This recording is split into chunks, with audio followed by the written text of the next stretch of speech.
To'g'risini aytsam, ochig'i konteynerdagi g'oya bilan men 1,5 yil yashaganman. Shuni qayerga moslashtirib, qayerga o'rnatsak bo'ladigan turli tashkilotlarga borib murojaat qilish, turli insonlardan ko'mak so'rash juda ham qiynalganmiz konteynerdan.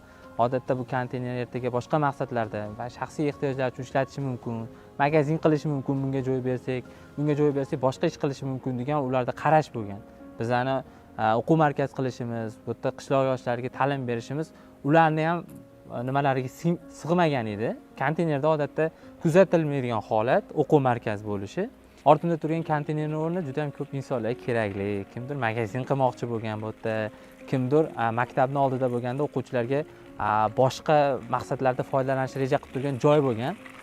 Biz o'quvchilar uchun ilm yo'lida markaz oldidan o'tganda ularni kasbga chorlash, ularni xorijiy tillarga chorlash ortidagi yaxshi ezgulik ortidan mana shu joyga kurashib, harakat qilib ega chiqqanmiz va mana shu joyga joylashtirganmiz.